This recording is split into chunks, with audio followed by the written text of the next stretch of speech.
Sri Lanka ఆలస్యమే Iran యుద్ధ నౌకను ముంచిందా? Dock చేసేందుకు శ్రీలంక వెంటనే అనుమతి ఇచ్చి ఉంటే నౌకపై అమెరికా దాడి చేసేది కాదా? ఈ అనుమానాలకు శ్రీలంక ఎంపీ చేస్తున్న వాదనలు బలం చేకూరుస్తున్నాయి. శ్రీలంక ప్రభుత్వం సరైన సమయంలో స్పందించకపోవడం ఇరాన్ షిప్పుపై అమెరికా దాడి చేసిందని ఆ దేశ ఎంపీ ముజబెర్ రెహమాన్ ఆరోపిస్తున్నారు. సర్కారు నిర్లక్ష్యం వల్లే 87 మంది ప్రాణాలు కోల్పోయారని మండిపడుతున్నారు. ఏ కారణంతో నౌకను 11 గంటల పాటు వెయిట్ చేయించారని రెహమాన్ ప్రశ్నించారు.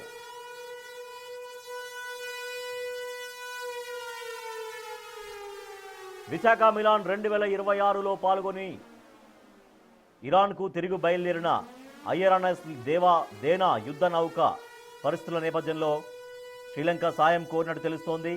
ఆ దేశ తీరంలో షిప్పును గాలే పోర్ట్లో డాక్ చేసేందుకు అనుమతించాలని అభ్యర్థించినట్లు సమాచారం.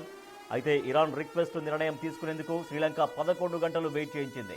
ఈలోగా అమెరికా సబ్మెరైన్ టోర్పెడోతో ఐఆర్ఐఎస్ దేనాపై దాడి చేసింది. ఒకవేళ తీరంలో ఆగేందుకు శ్రీలంక అనుమతి ఇచ్చి ఉంటే ఈ దాడి జరిగేది కాదు అన్న వాదనలు వినిపిస్తున్నాయి.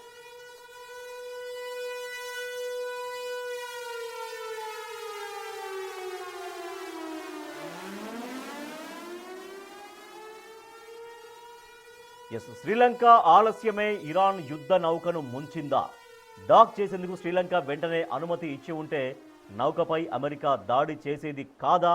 ఈ అనుమానాలకు శ్రీలంక ఎంపీ చేస్తున్న వాదనలు బలాన్ని చేకూరుస్తున్నాయి. మనం చూస్తున్నాం ఇరాన్ యుద్ధ నౌక ఐఆర్ఐఎస్ దేనా. సో దానిపైన ఇరాన్ నౌక పైన అమెరికా దాడికి పాల్పడింది. ఆ నౌకను ధ్వంసం చేసిన విజువల్స్ కూడా మనం చూడొచ్చు. ఒకవేళ శ్రీలంక ప్రభుత్వం సరైన సమయంలో స్పందించి ఉంటే ఈ దాడి జరిగేది కాదు అన్నటువంటి వాదన బలంగా వినిపిస్తోంది. శ్రీలంక సరైన సమయంలో స్పందించకపోవడం వల్లే ఇరాన్ షిప్ పైన అమెరికా దాడి చేసిందని ఆ దేశ ఎంపీ ముజబెర్ రెహమాన్ ఆరోపిస్తున్నారు.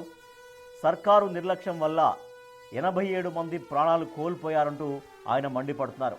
సో కామెంట్స్ చేసేది శ్రీలంకకు సంబంధించినటువంటి ఎంపీనే.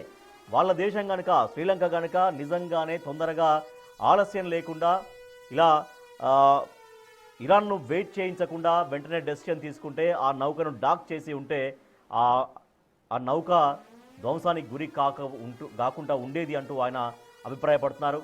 విశాఖ మిలాన్ 2026లో పాల్గొని ఇరాన్కు తిరిగి వెళ్తుంది ఐఆర్ఎన్ఎస్ దేనా. ఆ యుద్ధ నౌక ఇవాళ యుద్ధ పరిస్థితుల్లో శ్రీలంక సాయం కోరింది.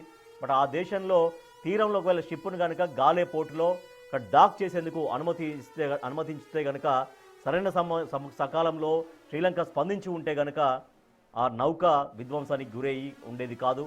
దాదాపు ఒక 80 మంది దాకా ప్రాణాలతో ఉండేవారు. సో ఈలోగా అమెరికా సబ్మెరైన్ టోర్పెడోతో అక్కడ ఐఆర్ఐఎస్ దేనా పైన దాడి చేసింది. శ్రీలంక సకాలంలో స్పందించకపోవడం వల్ల అక్కడ నీళ్లలో అంటే జలాల్లో ఉన్నటువంటి ఆ నౌక పైన అమెరికా దాడికి పాల్పడింది. ఒకవేళ తీరంలో ఆగేందుకు శ్రీలంక అనుమతి ఇచ్చి ఉంటే ఈ దాడి జరిగి ఉండేది కాదు అన్నటువంటి వాదనలు బలంగా వినిపిస్తున్నాయి.